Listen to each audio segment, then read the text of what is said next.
नमस्कार, सत श्री अकाल, राम राम दोस्तों। बचपन में हम सभी लोगों ने नुमाइश तो घूमा ही होगा और जाहिर सी बात है उसे घूमने में बहुत मजा भी आता था। नुमाइश चीज ही ऐसी है जो हम सभी को अपनी तरफ खींचती है।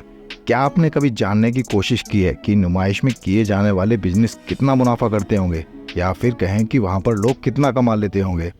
वैसे तो आज मुझे निकलना था दिल्ली, पर जैसे ही मुझे इस एग्जीबिशन के बारे में पता चला तो मेरा प्लान थोड़ा सा बदल गया। तो फिर क्या था, मैंने सोचा क्यों ना वहाँ पर विजिट किया जाए और ये जानने की कोशिश की जाए कि लोग वहाँ पर कितना कमा लेते हैं। तो इसलिए अब इस एग्जीबिशन को देखने के लिए मैं निकल पड़ता हूँ एटा।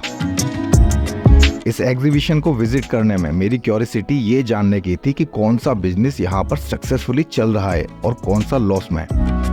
इसे जानने के लिए मैंने इस एग्जीबिशन को कई बार घूमा। वहाँ पर लोगों ने अपने बिजनेस प्रॉफिट के बारे में जानकारियां तो दी, पर न जाने क्यों मेरे कैमरे के सामने आने से मना कर दिया। एग्जीबिशन घूमते हुए सबसे पहले मैं नुमाइश के बड़े बड़े झूलों की तरफ पहुंच गया। अपने बड़े झूलों को देखते हुए मुझे इतना समझ में आ गया था कि इन बिजनेस में बहुत बड़ा इन्वेस्टमेंट चाहिए। जानकारी की तो मालूम पड़ा कि इन झूलों के इस बिजनेस में 15 से 20 लाख का इन्वेस्टमेंट चाहिए होता है और इन झूलों को लगाने के लिए एग्जीबिशन कमेटी को 3 से 5 हजार रुपए डेली की फीस भी देनी पड़ती है। इसके अलावा भारी भरकम इलेक्ट्रिसिटी का बिल और मैन पावर का खर्चा अलग। और जिस हिसाब से लोग झूला झूल रहे थे, मुझे नहीं लगता कि बंदा प्रॉफिट भी निकाल पा रहा होगा। इस बिजनेस के बारे में आपकी राय क्या है, कमेंट बॉक्स में लिखकर बताएं। फिर मेरे कदम झूलों को छोड़कर आगे बढ़ चलते हैं।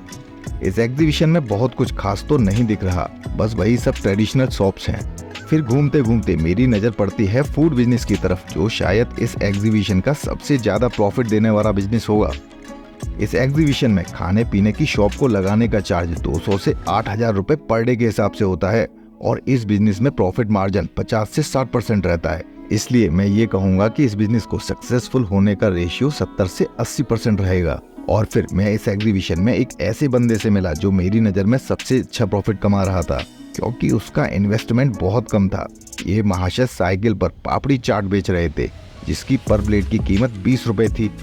ये महाशय बिना किसी मैन पावर के अकेले ही काम कर रहे थे और उनके कस्टमर लगातार पापड़ी चाट का डिमांड कर रहे थे।